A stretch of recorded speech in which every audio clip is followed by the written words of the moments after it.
이런 아브라함의 인생을 추적해보면 그 인생 가운데서 어떻게 하나님과의 만남이 계속 발전되었는지를 알 수 있는데요. 자, 그런 의미에서 저희가 복음서와 바울서신을 자세히 살펴보면 이 복음서에서도 이 네 단계로 우리의 신앙이 일정 부분 나눠지는 것을 확인해 볼 수 있습니다. 앞으로 여러분들이 한국 교회를 위해서 기도를 더 많이 해주셔야 되는데, 혹시 오늘 제가 여러분과 나누는 오늘 이 제목이 여러분의 한국 교회를 위해서 어떤 기도를 구체적으로 할 수 있을 것인지 중요한 기도 제목 하나를 던져줄 수 있다면 오늘이 의미 있는 시간이 될 줄 믿습니다. 자, 그래서 저희들이 오늘 이 시간에는요, 우리 목사님들 그동안 헬라어 공부를 좀 많이 하셨지만 죄송하지만 오늘은 헬라어 네 가지를 저희들이 꼭 기억해야만 되겠습니다. 왜냐하면 헬라어로 이것을 보지 않으면 이 의미가 분간이 되지 않기 때문이에요. 저희가 복음서와 바울 서신들이 언급하고 있는 네 단계의 신앙 단계들을 특별히 아이, 자녀, 아들로 번역되어 있는 한국 성경을 헬라어로 분명히 알아야 이해가 되고 구분이 되기 때문입니다. 자, 그래서 저희들이 이제 네 가지 단어를 좀 익숙할 필요가 있는데요. 죄송하지만 첫 번째가 네피오스고요, 두 번째가 파이디노이고요, 세 번째가 테크노이고, 네 번째가 퓨로스라는 단어입니다.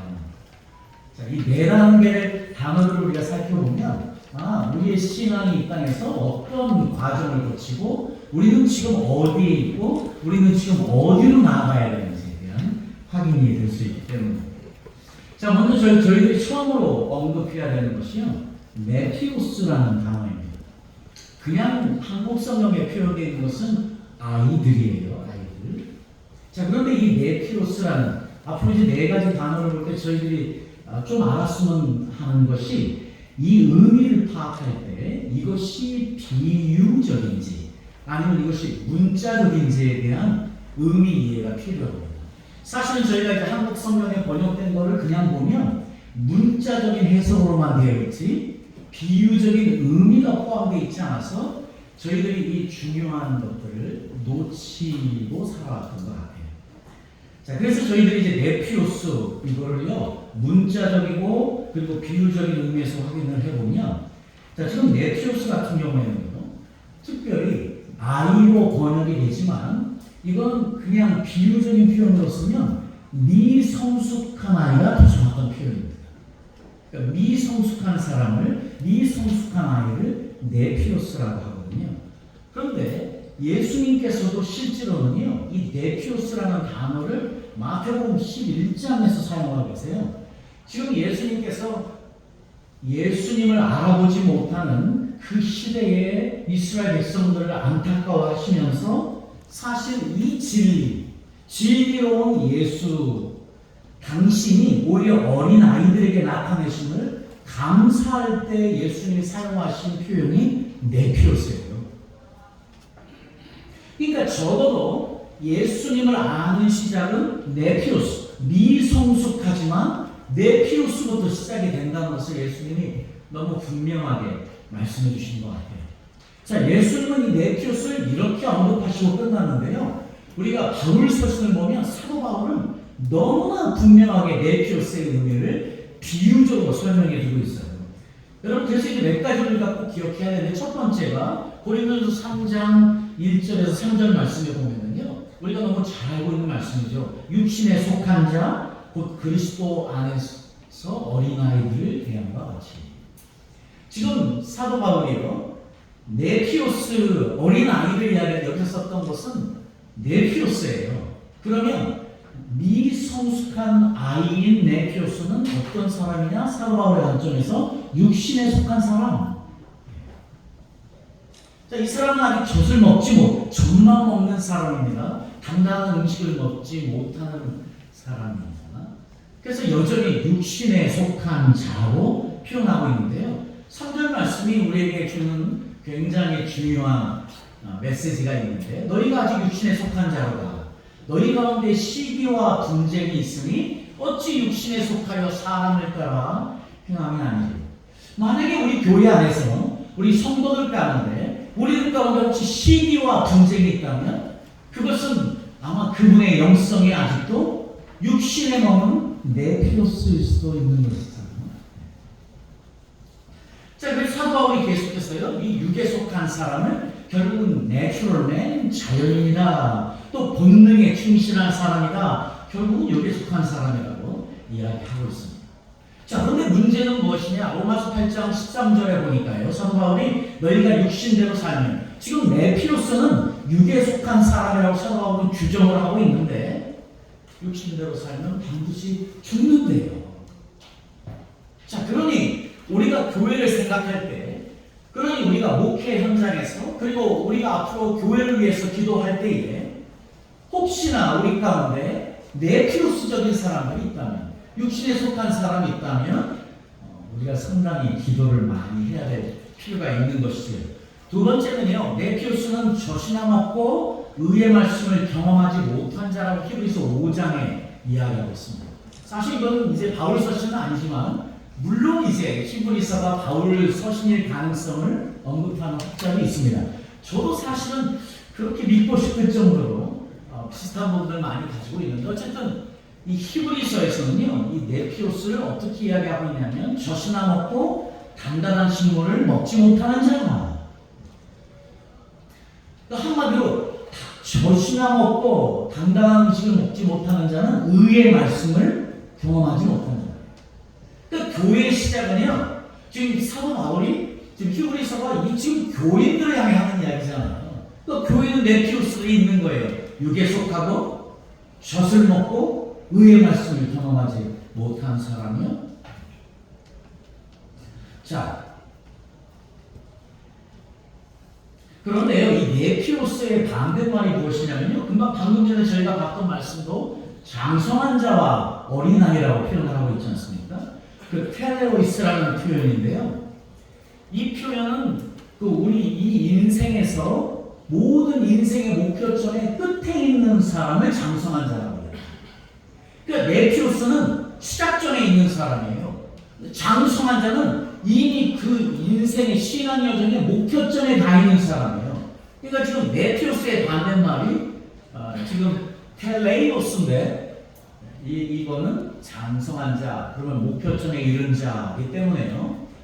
우리가 우리의 신앙 여정을 바라보고 지금 나는 어디 있는가? 우리가 내 성도들을 위해 기도할 때 저들의 신앙은 지금 어디 있는가 확인해 볼 수 있는 첫 번째 단계인 것이죠. 자, 그래서 계속해서 사도 바울도 장성한 사람이 되어야 한다, 온전한 사람을 이루어 그리스도의 장성한 분량까지 차야 한다 이야기를 하고 있습니다.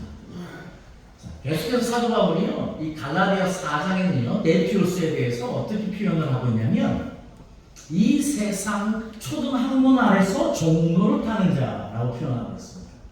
그러니까 여러분, 예수님을 믿는데 여전히 세상 가운데 사는 사람, 예수님을 믿는데 여전히 세상 풍조에 덮여서 사는 사람, 그 사도 바울이 로마서 12장 1절에 너희의 몸을 사랑하는 형제 자매들 너희 몸을 하나님이 기뻐하시는 거룩한 상제물로 드리라. Do not conform any patterns of this world. 너희는 이 세상의 풍조를 따르지 말고. 결국은 네피로스는요, 이 세상의 풍조를 따라 사는 자들인 것이죠. 자, 계속해서 에베소 4장에요, 사도 바울이 네피로스, 이 미성숙한 어린이들은 어떤 것이냐? 사람의 속임수나 간사한 유혹에 빠져 온갖 교훈의 파도에 이리저리 밀려다니는 어린아이. 바로 이 사람들이 네피로스예요. 그러니까 네피로스가 되면 믿음이 굳건하게 서지 못하고 세상 풍조에 휩쓸려서 사람의 꿰매 넘어가고 들리는 귀가 얇아져서 이렇게 저렇게 휩쓸려 다니는 사람이 네피로스라고 이야기합니다. 지금 우리 안에도 얼마나 많은 네피로스가 있을 수 있습니까? 자, 그런 의미에서 이제 네피로스는 예수님이 이들에게 예수님이 알려준 것을 감사하잖아요. 그러니까 이게 시작인 거예요. 이게 시작이라는 것을 분명히 사도 바울이 이야기하지만 문제점을 좀 계속해서 지적하고 있는 것, 이게 교회에 대한 메시지 아니겠습니까? 자, 그 다음에 우리가 생각해야 할 단어가요, 파이디온입니다. 이 신약에 51번이 나오는데요.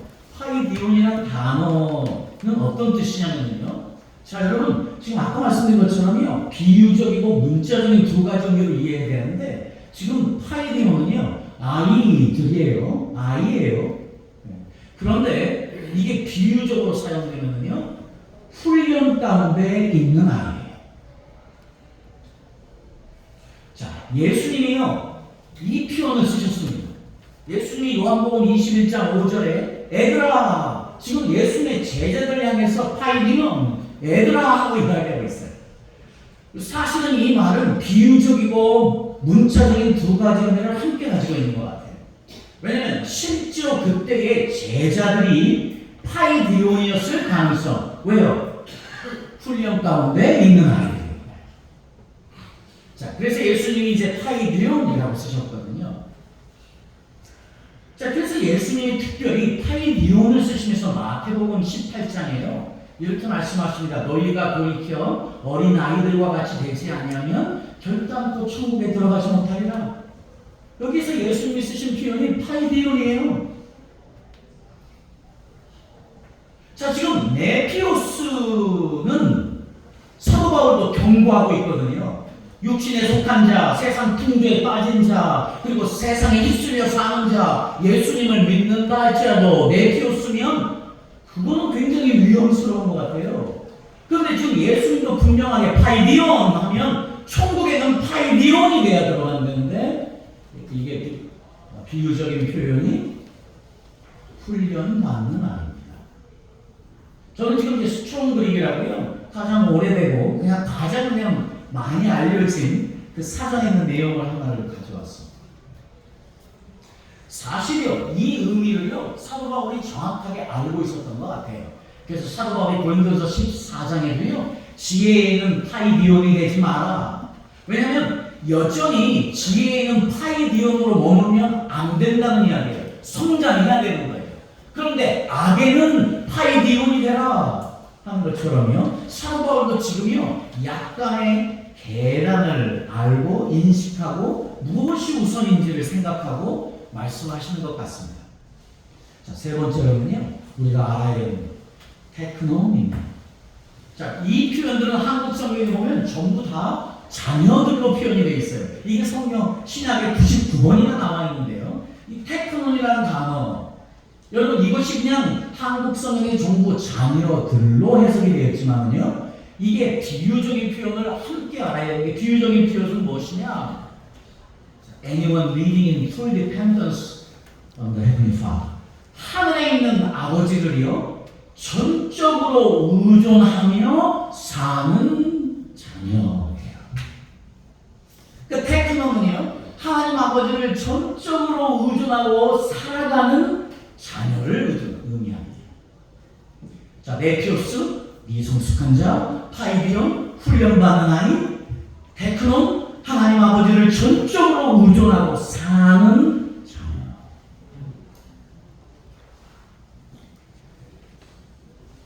자, 그래서요, 요한복음 1장 12절에요, 예수님이 테크논이라는 표현을 이렇게 사용하세요. 영접하는 자, 곧 그 이름을 믿는 자들에게는 하나님의 파이디온이 아니에요. 하나님의 테크논. 자녀가 되는데 이 자녀가 테크논입니다. 지금요, 우리가 이 의미를 알면 이게 너무 중요해요. 우리가 지금 어떻게 해서 우리가 테크논이 된 거예요? 아니에요. 우리가 지금 하나님의 자녀가 되는 권세가 주어졌대요. 이건 아직 되지 않은 거예요. 될 수 있는 조건이 다 열린 거예요. 자, 그런데 믿는 자들에게요, 지금 믿는 자들에게 무엇이 있느냐? 권세가 열렸대요. 기회가 열릴때요. 무엇이 되는? 하나님 아버지를 전적으로 의존해서 살아갈 수 있는 자녀가 되는 권세가 주어졌대요. 사는 건 우리의 몫인 거예요. 예수님도 너무 분명하게 의미를 가지고 이 의미를 전달하고 있습니다. 그래서 로마서에서 사도 바울도요, 오직 약속의 자녀의 씨라고 또 이야기를 하고 있고요. 사실 한 3시간, 4시간 정도 해야 되는 것을 30분 안에 쉽게 하다 보니까 이해하시죠. 로마서 8장 16절의 사도 바울이요 이렇게 또 말씀합니다. 성령이 친히 우리 영으로 더불어 우리가 하나님의 자녀인 것을 증거하는 테크논이요. 누가 되느냐? 여기서 지금 이야기할 때 자녀가 테크논이에요. 하나님의 자녀가 모두가 자녀가 아니고요. 사도 바울도 예수님도 분명하게 헬라어의 의미를 정확하게 전달하시면서 말씀을 전해주신 것이거든요. 우리가 하나님의 자녀인 것 오직 성령의 영광. 성령의 사람 될 때 테크논이 될 수 있다는 것을 이야기하는 것이죠. 자, 로마서 8장 21절의 사도 바울이 그래서요. 지금 이 우주의 모든 만물들이요. 지금 이 땅의 모든 산과 바다들, 하나님이 만드신 모든 창조물들이 무엇을 기다리느냐? 바로 테크논의 지금 하나님의 자녀, 테크논이 누리는 하나님 아버지를 전적으로 의존하며 사는 사람들이 누리는 그 자유를 부러워하고 그걸 기다립니다. 자, 우리 그리스도인들에게 자유라는 단어가 너무 중요한데 우리는 이 자유라는 단어를 너무 우리가 누리지 못하고 그리고 표현하지 못하고 사는 게 안타깝습니다. 예수님께서 누가복음 4장 예수님이 스스로 이사야 61장을 가지고 이 땅에 취임사를 하실 때 어떻게 하셨다고요? 성령이 내게 임하시면 어떤 일이 일어납니까? 포로된 자에게 자유를, 눌린 자에게 자유를, 눈먼 자에게 다시 보게 함을 이야기하지 않습니다. 여러분 우리가 이 땅에서 누리는 것은 자유거든요. 그런데 지금 사도 바울은 누가 그 자유를 누리느냐? 테크논, 하나님 아버지를 전적으로 의존하며 사는 사람이 누리는 자유를 온 우주 만물이 기다리고 있다는 이야기를 지금 하고 있습니다. 자, 그런데 사도 요한도요 역시요 지금 요한일서에서 보면은요 계속해서 죄와 싸우는 자녀들, 지금 자녀들 테크논이라는 자녀를 쓸 때 어떤 것과 연관되어서 계속 이야기하면 죄와 싸우는 것, 죄를 범치 않게 하려면 너희 자녀들아, 지금 계속해서 죄와 싸우고 죄를 범치 않는 사람들을 사도 요한도 계속 테크논이라고 부르고 있습니다. 자, 이제 정리가 좀 되시나요? 자, 네피오스, 미성숙한 사람, 파이디온, 아이인데요. 훈련받는 아이. 테크논, 자녀인데요. 하나님 아버지를 전적으로 의존하는, 그래서 그렇게 사는 자녀. 우리가 기억해야 될 마지막 단어가 하나 더 있습니다. 휴스. 휴스는요, 말 그대로 한국 성경에 보면 전부 다 아들로 표현이 되어 있어요. 자, 그런데 이게 문자적으로 아들이지만은요, 이 휴스라는 단어의 의미적인, 비유적인 표현이 뭐냐면, 바로 아버지와 같은 성품을 가진 사람. 그러니까 휴스는요, 하나님 아버지와 같은 성품을 가진 사람이니까, 결국은 이 네 가지 이 단계들을 생각해 보면 휴스가 마지막 단계인 것을 우리가 알 수 있는 것이지요. 자, 그럼 이제 우리들이 이 땅에 사는 목적은 결국 그리스도의 완전함, 그리스도의 온전함에 이르는 것 아닙니까? 그러면 결국 우리가 그리스도의 온전함과 안전함에 이르렀다는 것은요, 결국은 휴스가 된 것이지요. 하나님 아버지의 현현인 예수 그리스도를 닮아간다는 것은 아버지처럼 되는 건 아니겠습니까? 이 너무 힘든 일이죠. 우리가 이 땅에 살아갈 때 이렇게 돼야 되는데, 야, 이게 우리가 가야 될 마지막 단계라면, 우리 중에 누가 나는 하나님 아버지 같다, 나는 하나님 아버지처럼 거룩하다, 누가 자신이 일어나실 수 있겠습니까? We are in trouble. 우리 문제예요. 우리 다 여기로 가야 되는데 이 문제인 거예요. 그런데요, 우리에게 놀라운 소망이 한 가지 있어요. 지금요, 우리는 분명히 여기로 가야 되거든요. 이 말씀을 먼저 생각해보고 이야기할게요. 그러니까 이 휴스라는 단어가 지금 하늘에 있는 아버지를 닮는 것을 강조하는 것을 이야기하고 있습니다. 자, 그런데 역시 로마서 8장에도요, 영으로서 몸의 행실을 죽이면 무릇 하나님의 영으로 인도함을 받은 그들은 곧 하나님의 아들이다. 그러니까 결국 성령의 사람이 되는 사람, 성령의 지배를 받고 사는 사람만이 영의 사람이고 그 사람은 하나님의 아들이 될 수 있다. 갈라디아 4장 6절에도 계속해서 너희가 아들인 거로 하나님이 그 아들의 영을 우리 마음 가운데 보내서 아바 아버지라 부르게 하셨느니라. 여기서 지금 다 휘었습니다. 성령의 역사와 밀접하게 관련이 되어 있는 것이지요. 그런데 갈라디아 4장이 계속해서 사도 바울은요, 이 아들이 어떤 사람이냐 7절에 보니까 아들이면 하나님의 유업을 이을 자니라. 여러분, 우리 모두 하나님의 유업을 이어야 될 사람들입니다. 이 땅에서도, 그리고 이 유업은 이 땅에서도 주어지고 저 하늘에서도 주어지는 것 아니겠습니까? 그러기 위해서 우리가 뭐 해야 됩니까? 휘었을까 하나님의 아들들이 되어야 되는 거죠. 근데 문제예요. 우리가 그런 거룩함이 있습니까?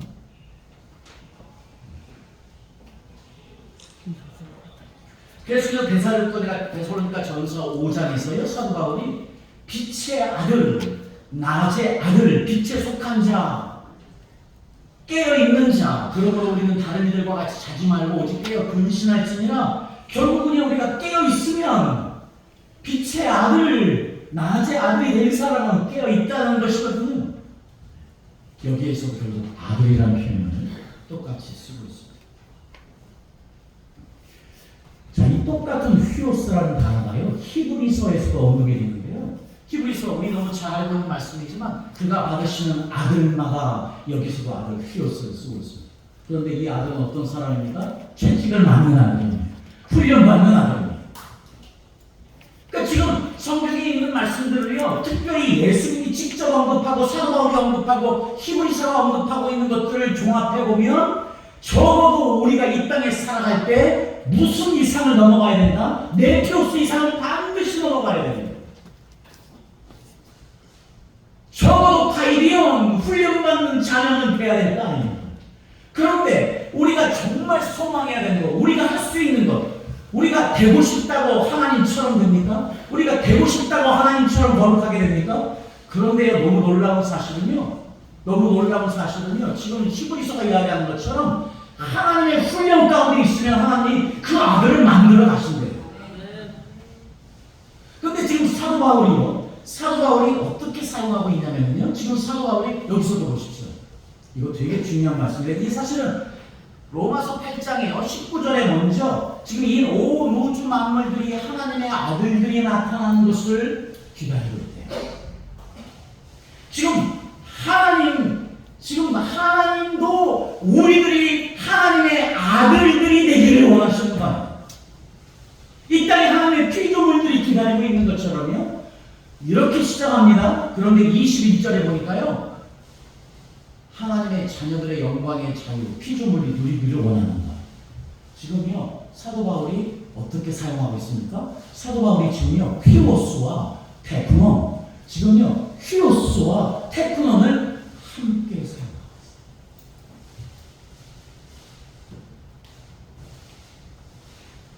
지금 사도 바울이요, 이 말씀 말고도요, 지금 여기서도 에베소서에도 보면 사랑을 입은 자녀같이 하나님을 본받는 자가 되라 하면서요, 지금 자녀들 테크논을 쓰면서 하나님을 본받는 자하고 같이 하라고 했어요. 이 말은 무슨 말이냐면요, 여러분, 아들들 휘오스, 이거 우리가 되는 거 아닙니다. 그런데요, 제가 이 말씀을 이렇게 표현해 보면 어떨까요? 지금 사도 바울은요, 적어도 성도들이 무엇이 되면 테크논이 되면, 테크논은 뭡니까? 하나님 아버지를 전적으로 의존하며 사는 자. 지금 사도 바울은요, 테크논과 휘오스를 함께 보고 있어요. 같은 의미로 보고 있어요. 그렇다면 우리가 이 땅에서 할 수 있는 것이 있습니다. 우리가 이 땅에 소망이 있는 거예요. 우리가 하나님처럼 거룩하게 되는 것. 우리가 이제 저도 이제 6학년이니까 여러분 7학년 되고 8학년 되고시니까 아직도 요원한 길이잖아요. 전 아직 6학년에서 모르고 있습니다. 자, 그런데 우리가 여전히 해야 되는 것, 우리가 여전히 힘써야 되는 것, 그것은 테크논은 될 수 있다. 우리가 willingly, 그래서 아까 테크논의 뜻이에요. 수성들에게 이렇게 나와있어요. willingly, fully dependent upon God. 이게요, 우리가 그냥 하나님을 의지하는 게 아니고 내 모든 의지와 뜻을 다해서 그분을 의지하며 사는 자녀예요. 이거는 우리가 할 수 있고. 그러니까 우리가 테크노이 되어지는 사도 바울의 노예는 우리가 하나님을 전적으로 의존하며 사는 사람이 되면 그것이 결국은 마지막 단계인 휴소다. 하나님이 원하시는 아버지와 같은 거룩하고 온전한 자, 그 길을 향해 가는 거, 예수님처럼 온전하고 완전한 그 길로 가는 사람. 아마 복음서와 사도 바울 서신과 히브리서가 언급하고 있는 이 자녀와 아들 그리고 아이와 관련되어진 이 단어들을 살펴보면 분명히 이 단계가 있는 것을 알 수 있고요. 그렇다면 우리는 지금 어디에 있는지, 나는 미성숙한 네피오스로 남아있는지, 아니면 훈련받은 파이비온으로만 남아있는지, 아니면 정말 한 단계 더 업그레이드된 주님만 바라보며 의존하며 사는 테크논으로 살아가고 있는지. 적어도 저는 여러분들에게, 저에게 이렇게 이야기하고 싶습니다. 여러분, 저희 모두 최소한 테크논이 되도록 매일매일 주님만 의지하고 주님만 바라보고, 그래서 주님이 내 인생의 모든 것이 될 수 있도록 살아가는 저와 여러분이 될 수 있다면, 그리고 저희가 이 기도 제목을 가지고 우리 교회들을 위해서 기도할 수 있다면, 성도들을 위해서 기도할 수 있다면 한국에 아름다운 영적인 새로운 바람이 불 줄 믿습니다. 고맙습니다.